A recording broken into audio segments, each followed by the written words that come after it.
रामपुर गांव में रहने वाला अखिलेश एक शहर की मॉडर्न लड़की पिंकी से इश्क कर बैठा था, जबकि उसकी भाभी गवार थी। अखिलेश अपने परिवार को लेकर पिंकी के घर रिश्ता लेकर पहुंच गया। पिंकी साड़ी पहनकर और सर पर पल्लू डालकर चाय नाश्ता ले आई। अरे वाह, हमें तो अंदाजा ही नहीं था कि शहर में रहने वाली लड़की के इस तरह के संस्कार होंगे। ये अपने आप को कुछ ज्यादा ही स्मार्ट समझ रही है। एक बार गांव आने तो भैंसों के बीच ना घुसेड़ दिया तो मेरा नाम भी कमला नहीं। खैर, दोनों परिवारों के बीच रिश्ता तय हो गया। कुछ ही महीनों बाद अखिलेश और पिंकी की शादी हो गई। शादी की पहली रसोई थी। पिंकी रसोई घर में सबके लिए खाना बनाने जा रही थी।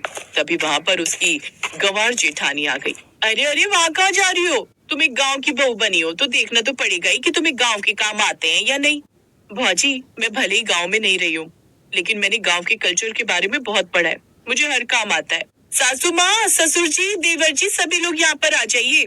उसकी बात सुनकर सभी घर वाले के पास पहुँच गए। अरे बहू, क्या हो गया?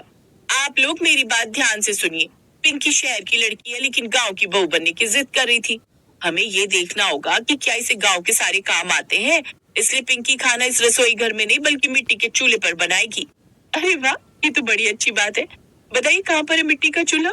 खैर, उसने किसी तरह लकड़ियां जलाई और खाना बनाना शुरू कर दिया। अब पिंकी वहां तब तक बैठी रही जब तक पूरा खाना नहीं बन गया। सभी ने खाना खाया और सभी को पसंद भी बहुत आया, लेकिन गवार भाभी मन ही मन उससे जल रही थी। इसके बाद उसने पिंकी से बहुत सारे काम करवाए। अंत में, आप लोग मेरी बात ध्यान से सुनिए। अभी तक मैंने जो काम अपनी देवरानी से करवाए थे वो बहुत आसान थे। मेन काम तो अब मैं बताने वाली हूँ। अब पिंकी खेतों में सब्जी की खेती करेगी। अगर उस खेत से एक भी सब्जी की फसल तैयार हो गई तो हम इसे मान जाएंगे। भाभी, अभी तक मैंने आपकी हर बात मानी, ये बात भी मानूंगी, लेकिन एक शर्त है। आधे खेत में आप सब्जी की खेती करोगे, आधे में मैं। जिसकी फसल ज्यादा अच्छी हुई वो जीत जाएगा। मैं गांव की रहने वाली हूँ, मेरे सामने शर्त लगाने की कोई जरूरत नहीं है। तू हार जाएगी। हाँ। अरे पिंकी बहू, ये क्या बोल रही है तू? पिंकी, इतनी छोटी सी बात के लिए इतनी बड़ी शर्त रखना ठीक बात नहीं है। माँ जी, पिताजी, भैया, अखिलेश, ये कोई छोटी बात नहीं है। मैं जब से इस घर में आई हूँ तब से भाभी हर बात पर मेरा टेस्ट लिए जा रही हैं। वो जो भी कहती है मैं करती जा रही हूँ। यहाँ तक कि मैंने इन्हें पलटकर भी कोई जवाब नहीं दिया, लेकिन ये तो सर पर ही चढ़ी जा रही हैं। अब तो ये शर्त पूरी होने के बाद ही डिसाइड होगा कि मैं इस घर में रहूंगी या नहीं। घर के सामने ही खेत था। आधे खेत में गवार बहू को खेती करनी थी और आधे खेत में पिंकी को। पिंकी सुबह उठकर हल को अपने कंधे पर लादकर मदर इंडिया फिल्म की तरह खेत की जुताई खुद से ही करने लगी। ये देखकर गवार बहू बहुत दंग रह गई। ये क्या कर रही है? गवार बहू ने ट्रैक्टर वाले को कुछ पैसे देकर अपने हिस्से का खेत जुतवा लिया। खेत जोतते जोतते उसे शाम हो गई, लेकिन उसका काम पूरा हो गया। अरे पिंकी बहू, तुम्हारी मेहनत देखकर तो हमको मदर इंडिया पिक्चर की याद आ गई। कहीं से लगता ही नहीं कि तुम शहर की मॉडल लड़की हो। ये देखकर गवार बहू चल रही थी। रात में पिंकी इंटरनेट पर सब्जी की खेती के बारे में सर्च कर रही थी।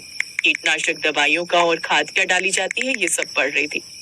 अब सुबह जल्दी उठकर ये सारी कीटनाशक दवाएं, खाद और बीज लेकर आ जाऊंगी। अरे वाह पिंकी, लगता है तुम भाभी को हरा कर ही मानोगी। सुबह 6 बजे उठकर पिंकी मार्केट से सारी कीटनाशक दवाएं और बीज और खाद लेकर आ गई। थोड़ी देर बाद जब वहां पर बुआई करने के लिए गवार बहू आई, तब तक पिंकी की बुआई हो चुकी थी। पिंकी, लगता है तुम अखिलेश को तलाक नहीं देना चाहती। पिंकी ने उसकी तरफ देखा भी नहीं और सीधा घर के अंदर चली गई। इधर अब गवार बहू ने गांव के कुछ लड़कों को पकड़ा और सारा काम उनसे ही करवा लिया। जब वो घर लौटी तब उसने देखा कि कीटनाशक दवाइयां रखी हुई थी। शाम को गवार बहू बाजार गई और वहां से कुछ जहरीली दवाइयां लेकर आई। वो जहरीली दवाइयां उसने पिंकी की कीटनाशक दवाइयों की डिब्बी में मिला दी। अब आएगा मजा।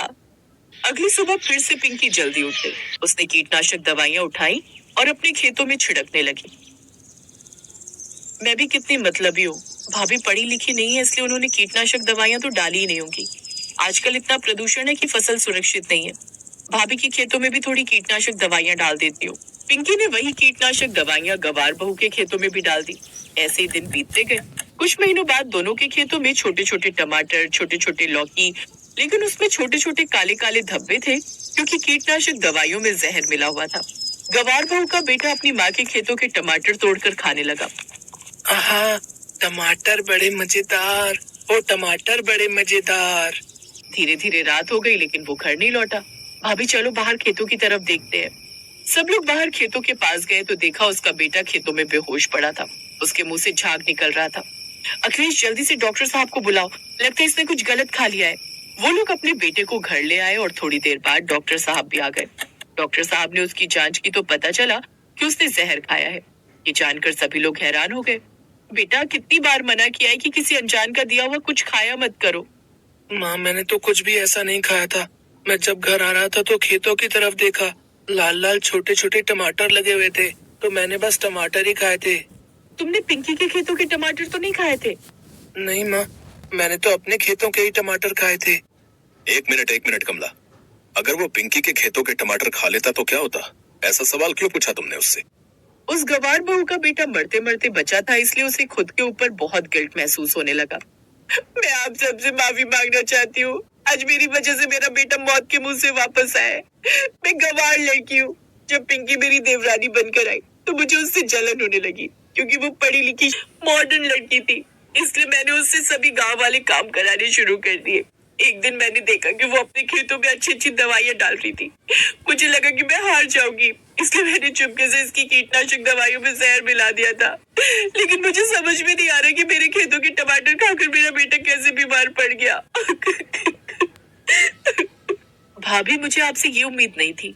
जब मैं कीटनाशक दवाइयां डाल रही थी तो मेरे मन में आया कि आपने अपने खेतों में कीटनाशक दवाइयां तो डाले ही नहीं है।